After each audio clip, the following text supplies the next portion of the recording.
নামাজ পড়ুন, আপনার কপাল ঠুকে ঠুকে কপাল কালো করা হবে, জান্নাতের চাবি হবে। নামাজ এটা আমল, হ্যাঁ আমল, রোজা আমল, হজ আমল, যাকাত আমল। আবার আমি বলছি নামাজ আমল নয়, রোজা আমল নয়, হজ আমল নয়, যাকাত আমল নয়, দান খায়রাত আমল নয়। আপনি নামাজ পড়ে পড়ে কপাল যদি ফেটিয়েও ফেলেন, আপনি চারানা নাকি পাবেন না? কারার এদিকে কারাইরা আছে পিছনে লোকজন কেউ আছে নাকি? কি খাওয়ান দামান হচ্ছে পিছনে? আচ্ছা, তাহলে নামাজ, রোজা, হজ, যাকাত এগুলো আমল। আবার আমি বলছি আপনি রোজা রেখে রেখে পেট পিট ধনুক করে ফেলবেন, চারানা নাকি পাবেন না। বলবেন কি বলছেন? হ্যাঁ ঠিক বলছি। নামাজ পড়ে পড়ে কপাল কালো করে ফেললো, আপনি চারানা নাকি পাবেন না। আবার নামাজ পড়ুন, আপনি সব পাবেন। একই জিনিস দুরকম ভাবে বলছি কেন? দুরকম ভাবে বলার পিছনে কারণ হলো, শর্ত হলো ঈমান। আপনি যদি ঈমানদার হন, আপনি যদি নামাজ পড়েন, আপনার নামাজটা আমল হবে। আপনি যদি ঈমানদার না হন, আপনি যতই নামাজ পড়ুন, আপনার নামাজ কিন্তু আমল হবে না। তাহলে মূল কি বলুন তো? যদি বলুন, মূল হলো ঈমান। একটা মোটা গাছ দাঁড়িয়ে আছে, ওই গাছটার যদি 10টা ডালপালা ছেটেও দেন না, ওই গাছটা মরবে না, গাছটা বেঁচে থাকবে। তবে গাছটার একটা মূল আছে, মূল আছে না? না, ওটা ওপরে না নিচে? যদি বলেন ওটা নিচে। ডালপালা ছাঁটলেন না, দামি দামি সার স্প্রে করলেন সকাল বিকেল, তবে মূলটাকে আপনি কেটে দিলেন, দিন দিন দেখবেন গাছের কালার কিন্তু চেঞ্জ হচ্ছে। সব আছে, সব আছে, আপনি সব দিচ্ছেন, কিন্তু ওর মূলটা কেটে দেওয়া হয়েছে। আমাদের নামাজ, রোজা, হজ, যাকাত, দাড়ি, টুপি, জুব্বা সব আছে, যেন মনে হচ্ছে আমাদের মূলটা আস্তে আস্তে নষ্ট হয়ে যাচ্ছে। মূলটা কি? মূলটা হলো ঈমান, মূল হলো ঈমান। কেননা মসজিদে নামাজ হয়, আমি আপনি মসজিদে নামাজ পড়তে যাই।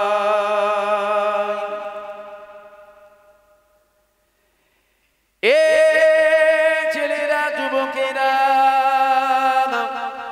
মসজিদে নামাজ হয়, আমি আপনি মসজিদে নামাজও পড়তে যাই।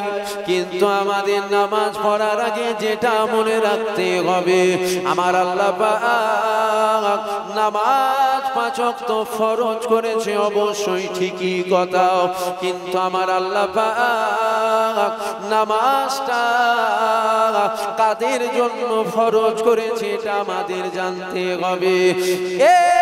ছেলেরা, যুবকেরা, বাচ্চারা, তরুণেরা, আবু জেহেলের জন্য নামাজ ফরজ নয়, আবু লাহাবের জন্য নামাজ ফরজ নয়, উতবার জন্য নামাজ ফরজ নয়, ফেরাউনের জন্য নামাজ ফরজ নয়, নমরুদের জন্য নামাজ ফরজ নয়, সাদ্দাতের জন্য নামাজ ফরজ নয়।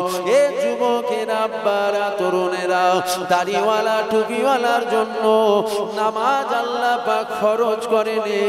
আমার আল্লাহ পাক নামাজ ফরজ করেছে শুধুমাত্র ঈমানদারের জন্য। 5 ওয়াক্ত নামাজ ফরজ করে দিয়েছে। কার জন্য? আপনার জন্য নামাজ ফরজ নয়। ভালো করে কথাগুলো বুঝবেন, কিন্তু আপনার জন্য নামাজ ফরজ নয়, ঈমানদারের জন্য নামাজ ফরজ। এবার আপনি বলবেন কেন আমার জন্য ফরজ নয়? আপনি কি ঈমানদার? আপনি ঈমানদার না আপনি বেঈমান, ওটা আমি জানি না, ওটা আল্লাহ পাক জানেন। আর আপনি আপনার অন্তরকে জিজ্ঞাসা করুন, আপনি ঈমানদার না আপনি বেঈমান? যদি বলেন না মাথায় টুপি, মুখে দাড়ি, বাপ মুসলমান, দাদু মুসলমান, নানা মুসলমান, নানি মুসলমান, খালা মুসলমান, খালু মুসলমান, সব মুসলমান, সব দাড়িওয়ালা টুপিওয়ালা, না, দাড়িওয়ালা টুপিওয়ালার জন্য নামাজ ফরজ নয়, ঈমানদারের জন্য নামাজ ফরজ। আপনি ঈমানদার না আপনি দাড়িওয়ালা টুপিওয়ালা, ওটা দেখুন। আপনি যদি বলেন না আমি ঈমানদার, তাহলে আপনার জন্য আল্লাহ 5 ওয়াক্ত নামাজ ফরজ করেছে। যদি বলেন না আমার মাথায় টুপি, মুখে দাড়ি আছে, আপনার জন্য তাহলে নামাজ কিন্তু ফরজ নয়। কেন? মুনাফিকেরও মাথায় টুপি, মুখে দাড়ি আছে, ওর জন্য নামাজ ফরজ নয়। এ ছেলেরা, যুবকেরা, পাকের প্রেমিকেরা, আল্লাহ পাক 5 ওয়াক্ত নামাজ ফরজ করে দিয়েছে। নামাজ কোনো কালোতে মাপ নয়, নামাজ কোনো কালোতে মাপ নয়। তবে মনে রাখবেন আমার আল্লাহ পাক ঈমানদারের জন্য 5 ওয়াক্ত নামাজকে ফরজ করে দিয়েছে। তুমি যদি ঈমানদার হও, তুমি যদি আল্লাহকে সিজদা করো, আল্লাহ নবীদের 1000 বছর আগে জানিয়ে দিয়েছে। এ বাবা সাহাবারা, দুনিয়ার মানুষদেরকে জানিয়ে দিও, ওদের কপালটা যখন মাটির উপরে পড়ে যাবে, ওদের কপালটা যখন মখমলের উপরে পড়ে যাবে, ওদের কপালটা যখন টাইসের উপরে পড়ে যাবে, ওদের কপালটা মসজিদে যদি মার্বেল লাগানো থাকে, ওই কপালটা মার্বেলের উপরে পড়ে যাবে। এ বাবা সাহাবারা, দুনিয়ার মানুষদেরকে জানিয়ে দিও, ওই কপালটা আমি নবী পাক আমাকে যদি দিলে রেখে হয়, আমি নবী পাক আমাকে যদি আদব করে হয়, আমি নবী পাক আমাকে যদি ভালোবেসে হয়, আমি নবী পাক আমাকে যদি প্রেম করে হয়, আমি নবী পাক আমাকে যদি বিশ্বাস করে হয়, এ বাবা সাহাবারা, দুনিয়ার মানুষকে জানিয়ে দেবে, ওই কপালটা মাটির উপরে পড়বে না, ওই কপালটা মখমলের উপরে পড়বে না, ওই কপালটা টাইসের উপরে পড়বে না, ওই কপালটা মার্বেলের উপরে পড়বে না। বাবা সাহাবারা, আমি নবী পাক জানিয়ে দিলাম, ওই কপালটা আল্লাহ পাকের কুদরতি কদমে পড়ে যাবে। ঈমানদার যদি হও, যদি দিলে হুজুর পাক থাকে, যদি দিলে হুজুর পাকের আদব থাকে, যদি দিলে হুজুর পাকের প্রতি বিশ্বাস থাকে, যদি দিলে হুজুর পাকের প্রেম থাকে, তুমি সিজদা করো, তোমার জন্যই নামাজ ফরজ, তোমার জন্যই নামাজ ফরজ। তুমি সিজদা করো, আল্লাহ নবী বলছে ওই সিজদা আল্লাহর কুদরতি কদমে পড়ে যাবে। জোরে বলুন সুবহানাল্লাহ। দেখুন দিলে প্রেম আছে না নেই, দিলে প্রেম আছে না নেই দেখুন না। মুখে বলা যায় নবীর জন্য জান দিয়ে দেবো, এটা মুখে বলা যায়, এখানটাই দেখুন না। হাকিকাতে পারবেন তো? যদি বলেন হ্যাঁ কি বলছেন আপনি, বাচ্চার জান লাগলে বাচ্চাকেও কুরবান করে দেবো নবীর জন্য, হ্যাঁ আপনি ঈমানদার, আপনার উপরে 5 ওয়াক্ত ফরজ, আপনি পড়ুন। হুজুর পাক বলেছেন আল্লাহর কুদরতি কদমে সিজদা পড়বে। জোরে বলুন সুবহানাল্লাহ।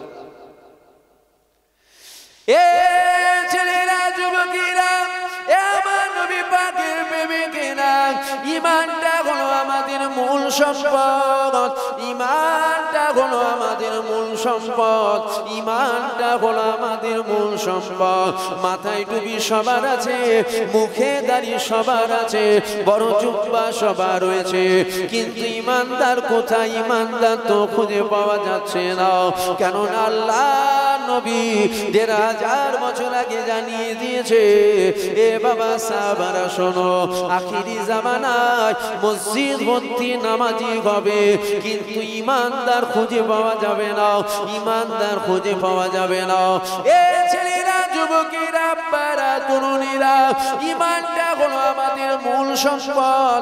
মাথায় টুপি দিলে বড় ঈমানদার হওয়া যাবে না, মুখে দাড়ি রাখলে বড় ঈমানদার হওয়া যাবে না, বড় জুব্বা পরলে বড় ঈমানদার হওয়া যাবে না, মসজিদের ফাঁস কাতারে নামাজ পড়লে বড় ঈমানদার হওয়া যাবে না, মাসে মাসে রোজা রাখলে বড় ঈমানদার হওয়া যাবে না, বছরে 10 বার হজ করলে বড় ঈমানদার হওয়া যাবে না, কোটি কোটি দান করলে বড় ঈমানদার হওয়া যাবে না।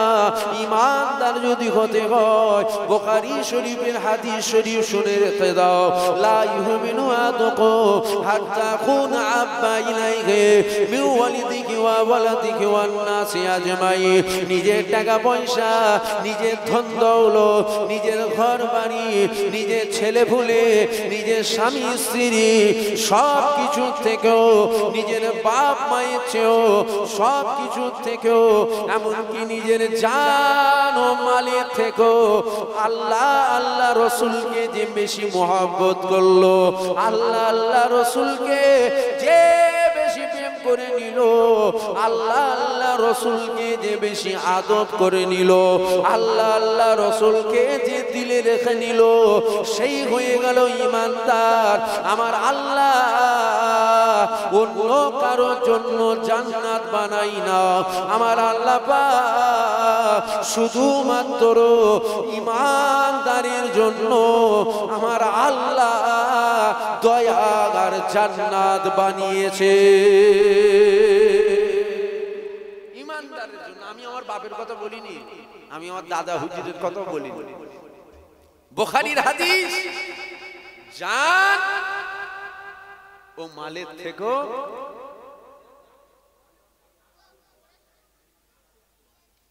ওই জন্য তোদের কপালে এইরকম, বুঝতে পারলে? ওই জন্য কপালে এরকম হয়। আমি খেয়াল করে দেখি, জানেন তো, কিছু কিছু জলসা ঠিক মিস হয়ে যায়, ইচ্ছা করে নয়, বুঝতে পারছেন না? একদম বাস্তব বলছি, খোলাখুলি বলে দিচ্ছি। এটা আপনারা কি মনে করলেন না করলেন আমার কোনো চারানা যায় আসে না, জানেন তো। কিছু কিছু জলসা ইচ্ছা করে নয়, অনিচ্ছাকৃত ভাবে মিস হয়ে যায়। হয় কাল জলসা, আজকে জলসা করে এসেছি, শরীর ভালো, ঘুম থেকে উঠে দেখছি গলা বসে গেছে। আমি দেখেছি, মানে সব বলবো না, কিন্তু ম্যাক্সিমামটা বিয়াদব। ও কিছু একটা গন্ডগোল আছে, তাই জন্য মিস হয়। কত বুঝলেন? এটা তো মিস হতে হতে বেঁচে গেছে, মিস হতে হতে বেঁচে গেছে। আমি তো আলোচনা করছি না, টাইম আছে তো। হ্যাঁ ঠিকই বলেছ। 11:24 আসে, নবীকে সালাম দেবো। দাঁড়িয়ে দেবেন না বসে দেবেন? যদি বলেন দাঁড়িয়ে দেন না বসে দেন? দাঁড়িয়ে দাঁড়িয়ে দেন তো। আসে, টাইম অনেক হয়ে গেছে, টাইমের দিকেও খেয়াল রাখতে হবে, দজ করলে হবে। সকলে উঠে দাঁড়িয়ে যান। ইয়া নবী সালাম।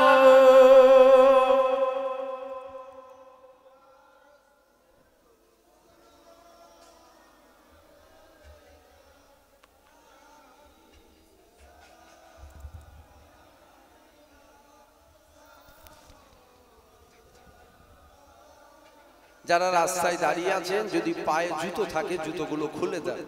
এটা হলো আদব। আদবটা হলো মূল জিনিস। প্রত্যেকটা জিনিসের একটা আদব আছে।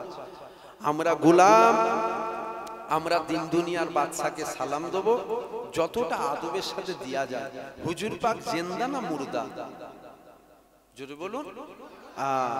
আকীদায় মজবুত থাকবেন, আকীদায় মজবুত থাকবেন। মনে রাখবেন, আখিরি জামানা হাতে তালুতে আগুন রাখা সহজ হবে, আখিরি জামানায় ঈমান রাখা অধিক কষ্ট হবে। মনে রাখবেন, আখিরি জামানা। চারি সাইডে কি হচ্ছে বুঝতে পারছেন না? নতুন করে বলা লাগবে না, জানেন, সবই তো আল্লাহ কারে জানেন। আল্লাহ কারে চালাক তো আপনারা, কি হচ্ছে বুঝতে পারছেন না? আরো আমাদের কপালে দুঃখ আছে, একটু অপেক্ষা করুন। আরো কঠিন দিন আসবে, ওই দিনগুলোকে আমাদের দেখতে হবে। আরো দেখবেন সামনে দিন আসবে, গ্রামে যদি কুকুর মরে যায় না, গ্রামে বিচার হবে। কি মরে গেছে বলুন বলুন, খারাপ লাগছে? গ্রামে কুকুর যদি মরে যায়, গ্রামে দেখবেন বিচার বসছে। কি হয়েছে রে? বলছে গ্রামের কুকুরটা মরলো কেন বলতো? মরেছে না মেরে দিয়েছে? ও শেষ কার বাড়িতে খেয়েছে খবর লেগে না? মরার তো কথা নয়, মরলো কেন? থানায় চলো, কেস করবো। কি মরেছে? কুকুর মরেছে। দুদিন পর দেখবেন গ্রামে যদি দাড়িওয়ালা টুপিওয়ালা মুসলমান মরে যায়, অত চিন্তা করছে কেন? নিয়ে যে ভাগাড়ে ফেলে দিতে পারি না? দুদিন পর নয়, ও তো অলরেডি হচ্ছে। শুনতে খারাপ লেগে যাচ্ছে আমার কথা আপনাদের? খারাপ লাগলে আমার বয়ে গেছে, জান দেখিন কি করবেন? খারাপ লাগলে, খারাপ লাগলে খুব বেশি দাওয়াত করবেন, এর থেকে তো বেশি কিছু করতে পারবেন না আপনারা। যেটা বাস্তব সেটা বলতে হবে তো। দুদিন পর কেন? ও তো অলরেডি হচ্ছে, জানেন না? কোন এক ফিল্ম স্টার বাঁদরের গলায় চেন দিয়ে বেঁধেছে, সোশ্যাল মিডিয়ায় ছবিটা ভাইরাল হয়ে গেছে, কেস হয়ে গেছে, কোর্ট হয়ে গেছে, আদালত হয়ে গেছে। কেন? বাঁদরের গলায় কেন চেন দিয়েছে? আর আপনারা দেখেন না মোবাইলে মোবাইলে কোথা টেনে দাড়িওয়ালা টুপিওয়ালা ধরে পিটিয়ে মেরে দিচ্ছে। লোকগুলো কথা বলে না কেন আমি তো বুঝতে পারছি না। আমি কি ভুল ভাল বকছি বলে মনে হচ্ছে নাকি আপনাদের কি আল্লাহ কানা করেছেন? আপনারা জানেন, দেখেছেন, জানেন না? মোবাইলে দেখেন না? কোথায় খাসির গোশ নিয়ে যাচ্ছে বলছে, গরুর গোশ নিয়ে যাচ্ছে বলে পিটিয়ে মেরে দিচ্ছে। বাঁদরের গলায় চেন, কেস হয়েছে। আর মুসলমান পিটিয়ে মেরেছে, কোনো বিচার হয়নি। কি বুঝছেন? মাথায় গোবর ঢুকানো থাকলে ঢুকবে না বাবা। গোশত তো আমরা বেশি খাই, ওই জন্য তো আমাদের এই হাল।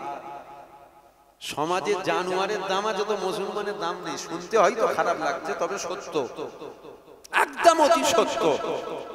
সমাজে জানোয়ারের দাম আছে। একটা কুকুরকে ঘিরে মারেন নাকি না? 10 জন থেকে এই মাছি কেন, এই কুকুরটা মাছি, বাজারে ফেলে মুসলমান দাড়িওয়ালা টুপিওয়ালা কিন্তু পিটিয়ে মেরে দিচ্ছে। কেউ তো একবারও বলেই নি যে মারছি কেন। কি বুঝছেন? জানোয়ারের দাম আছে তো মুসলমানের দাম নেই। আর আমাকে যদি জিজ্ঞাসা করেন এসব হবার পিছনে কারণ কি, আমাকে জিজ্ঞাসা করলে আমি বলবো সবকিছুর পিছনে দায়ী আমরা নিজেরা। এই জায়গায় মতের অমিল হয়ে গেল নাকি? বলবেন না এইটা জিনিস কেমন হয়ে গেল না? কেমন হয়নি, যেটা সত্য সেটা বলতে হবে তো। হক যদি না বলি কিয়ামতের ময়দানে আল্লাহ পাক আমাকে বুবা শয়তান করে তুলবে। যে সবকিছুর পিছনে দায়ী আমরা নিজেরা। যা কিছু হচ্ছে, হ্যাঁ আমি বলবো সব কিছুর পিছনে দায়ী আমরা নিজেরা, দায়ী আমরা নিজেরা। যদি বলেন আমরা কেন দায়ী, হ্যাঁ আমরাই দায়ী, আমরাই দায়ী। বাজারে ডাক্তারের 3টে কোয়ালিটি আছে। একটা গরু ছাগল দেখে ডাক্তার, আর একটা পাস করা ডাক্তারের ব্যাগ বয় দেখবেন, ও হাবলদার টাইপের, ও হেতুরে মার্কা ডাক্তার, ওকে যে বলবেন সর্দি হয়েছে ওষুধ দিয়ে দেবে। আর একটা পাস করা ডাক্তার। 3টে কোয়ালিটির ডাক্তার আছে। একজন গিয়ে বলছে আমার মাথাটা হালকা হালকা যন্ত্রণা করছে আর গায়ে হালকা হালকা জ্বর। ও ডাক্তার সাহেবকে যেমন গিয়ে বলেছে আমার মাথা হালকা হালকা যন্ত্রণা করছে আর গায়ে হালকা হালকা জ্বর আছে, ওষুধ খেচ্ছি চলে যাচ্ছে, ফের ঘুরিয়ে এসছে। ডাক্তার সাহেব বলছে ওকে একটা গ্যাসের বড়ি দাও আর একটা প্যারাসিটামল দাও। আর একজন গিয়ে বলছে আমার মাথাটা হালকা হালকা যন্ত্রণা করছে আর মনে মনে হচ্ছে যেন একটু গায়ে জ্বর আছে, জ্বর নেই। বলছে এটা গ্যাসের বড়ি দাও আর একটা প্যারাসিটামল দাও। আর একজন গিয়ে বলছে আমার 103 জ্বর, বলছে এটা গ্যাসের বড়ি দাও একটা প্যারাসিটামল দাও। ওষুধ ভুল দিল? আরে প্যারাসিটামল জ্বরের ওষুধ রে, ওষুধ ভুল দিল? আপনার মনে করেন ঠিকই দিয়েছে। আমাকে জিজ্ঞাসা করেন ঠিক দিয়েছে না ভুল দিয়েছে, আমি বলবো হেতুরে মার্কা ডাক্তার, মানে ও হাবলদার টাইপের, ব্যাগ ট্যাগ বই তো, ওর ওষুধ খেলে জান চলে যাবে। যদি বলেন কেন, ওষুধ তো ঠিকই দিয়েছে, জ্বর এলে তো প্যারাসিটামলই তো খায়, আবার কি খাবে? ওষুধ তো ঠিকই দিয়েছে। না, ও ঠিক তাই নেই। পাস করা যদি হতো তাহলে ওই যে একজন গিয়ে বললো আমার মাথাটা হালকা হালকা যন্ত্রণা করছে আর গায়ে হালকা হালকা জ্বর, ওষুধ খেচ্ছি আবার চলে আসছে জ্বর, ওকে ওষুধই দিতুনি, ওকে বলতো তুমি আবার রক্তটা পরীক্ষা করাও দেখিনি। কেন? ও জ্বরটা ঘুরিয়ে আসবে কেন? পাস করা। আর একজন গিয়ে বললো আমার মাথাটা হালকা হালকা যন্ত্রণা যন্ত্রণা করছে আর মনে মনে হচ্ছে জ্বর, জ্বর গায়ে নেই, ওকে ওষুধ দিতনি, ওকে বলতো তুমি একবার চোখের ডাক্তার দেখাও তো, মনে হচ্ছে তোমার চোখের সমস্যা হচ্ছে, চোখের পাওয়ার টাওয়ার এসে গেছে। পাস করা। আর একজন গিয়ে বললো আমার 103 জ্বর, ওকে হয়তো দিত জ্বরের বড়ি, গ্যাসের বড়ি, তাও আবার বলে দিত 2 দিন 3 দিন খাবি বাবা, তারপরে যদি জ্বর না কমে তাহলে তোরও রক্তটা পরীক্ষা করাতে হবে। কেন? জ্বরের ওষুধ বেশি খাওয়া ভালো নয়। বারবার এসছে কেন এই রোগটা, এই গুড়াটাকে খুঁজতে গেলে রক্তটা পরীক্ষা করতে হবে। কথা ঠিক না ভুল বলবেন তো? আমার বুঝাবার উদ্দেশ্য হলো এটা, বলার উদ্দেশ্য হলো এটা, আমাদের উপরে দেখুন বারবার বারবার যেন একটা ঝড় এসছে। কথা বলছেন না কেন? এই বারবার ঝড় আসছে। আপনি যদি মনে করেন আমি প্যারাসিটামল খেয়ে জ্বরটাকে দূর করে দেবো, তো ফেরে আসবে। ওষুধের টেম্পার আছে, জ্বর নেই। বুঝতে পারছেন আমার কথাটা? ওষুধের যতক্ষণ ক্ষমতা আছে, ওষুধের পাওয়ার, আপনার জ্বরটা নেই। যেই পাওয়ারটা চলে যাবে আবার তো জ্বর আসবে। আবার আপনি ওষুধ খাবেন তো আবার জ্বরটা চলে যাবে। তারপরে পাওয়ার কমে গেলে আবার কিন্তু জ্বর আসবে। আবার ওষুধ খাবেন, আবার যতক্ষণ পাওয়ার থাকবে জ্বর আসবে না। আবার কিন্তু পাওয়ার চলে গেলে আবার কিন্তু জ্বরটা আসবে। আমি বুঝাতে এটাই চাইছি, জ্বরের ওষুধ যদি বেশি খান আপনি তো মরে যাবেন। তাহলে ওষুধ খাবার আগে এই রোগটা বারবার হচ্ছে কেন, গুড়াটাকে দেখার প্রয়োজন আছে না? না, কথা বলছেন না কেন? গুড়াটাকে দেখবেন না? আমাকে যদি জিজ্ঞাসা করেন গুড়া কি, আমি বলবো ওষুধ খান নে, ওষুধ খান নে, গুড়াটাই দেখুন, গুড়াই যেন মনে হচ্ছে আমরা আল্লাহ আল্লাহ রসুল থেকে দূরে সরে যাচ্ছি। বুঝতে পারলেন? এই রোগের গুড়া, এই বারবার ঝড় আসার পিছনে কারণটা কি? আমাকে যদি জিজ্ঞাসা করেন, একই মায়ের পেটের দুই ছেলে, একজন বলে আমি সোনা পালিশের কাজ শিখবো, আর একজন বলে আমি মৌলানা হব। দুজনের চিন্তা ভাবনা দুরকম, আপনার সাথে আমার চিন্তা ভাবনা নাও মিলতে পারে, তবে যেটা বাস্তব অতি সত্য ওটা বলতেই হবে। আমাকে যদি জিজ্ঞাসা করেন গুড়া কি, আমি বলবো গুড়াটা হলো এইরকম হাল হবার পিছনে কারণ কি? কারণটা হলো আমরা ইসলাম থেকে দূরে সরে যাচ্ছি, আমরা আল্লাহ আল্লাহ রসুল ভুলা হয়ে যাচ্ছি। যদি বলেন না জালেম বাদশা, মাথায় গোবর থাকলে ওই রকমই চিন্তা হবে, জালেম বাদশা 4 আনা দাম আছে নাকি? আমার আল্লাহ সর্বশক্তিমান, আমার আল্লাহর কুদরতি হাতেই তো জান আছে। হ্যাঁ কি না বলবেন তো? ঈমান কি কচু পাতায় দুলছে নাকি আপনাদের? আল্লাহর কুদরতি হাতেই তো জান, নিঃশ্বাস নিচ্ছে আল্লাহ যদি বলে আর ছাড়তে দেবো না, ওই যা হয়ে গেল না। যদি বলেন না ওর জন্যই তো হচ্ছে, আপনি একবার ভাববেন না ও জায়গায় বসলো কি করে? যদি বলেন না আমরা বসিয়েছি, আপনার 4 আনা দাম আছে, আপনি কাকে কোথায় বসাবো? আল্লাহর বিনা হুকুমে গাছের পাতা দোলে না, এটা তো আমাদের ঈমান। আমার কথা বুঝছেন না মনে হচ্ছে। আল্লাহর বিনা হুকুমে গাছের পাতা তোলার ক্ষমতা আছে, ওর বাবার ক্ষমতা আছে দিতে বসবে? আল্লাহ ওকে বসিয়েছে, এটা আমার ঈমান। কেন বসালো? দুনিয়ার মানুষ যখন আল্লাহ আল্লাহ রসুল ভুলা হয়ে যায় না, আমার আল্লাহ এইরকম জালিম বসিয়ে ঠান্ডা করে, এইরকম জালিম বসিয়ে জালেমদের সিধে করে। পরিবর্তন যদি না হতে পারি, আমরা ফিরে যদি না আসতে পারি, মনে রাখবেন আমাদের জানগুলো কাফেরদের হাতেই যাবে। আর যদি আমরা পরিবর্তন হয়ে আল্লাহ আল্লাহ রসুলের দিকে ফিরে আসতে পারি, মনে রাখবেন বন্দুকের গুলি মিস হতে পারে, ইমানদারের দোয়া মিস হবে না। বন্দুকের গুলি মিস হতে পারে, ইমানদারের দোয়া কিন্তু মিস হবে না। আজ আমরা দোয়া চাইছি, কবুল হচ্ছে কই যেন মনে হচ্ছে। ওই জন্যই তো প্রথমে বললাম মূলে ঘুণ লাগছে না তো, মূলে ঘুণ লাগছে না তো, ওই জন্যই প্রথমে বলেছি আমি। যাক, মাফ করবেন আমার কথায় রাগ হয়ে গেল আপনাদের, যেন মনে হচ্ছে এইসব বলাতে রাগ হয়ে গেল না। যদি বলেন না আমরা সংখ্যাই কম, আমরা তো ইতিহাস মনে রাখি না বা ইতিহাস জানতেও চাই না। বদরের যুদ্ধের ইতিহাস জানেন না? 313 জন দিকে 1000 বা 1000-এর অধিক ঢাল, তলোয়ার, তীর, অস্ত্র সব তাদের দিকে। 313 জনের হাতে খেজুর গাছের ডাল, করোনায় ছিঁড়া ফাটা বুনো জামা, ওই খেজুর গাছের ডাল দিয়ে ভূত সিধে করে ফেলেছিল না। আজ আমরা 313 জন, কোটি কোটি, মিলিয়ন, বিলিয়ন সারা পৃথিবীতে। তারপরেও দেখুন আমরা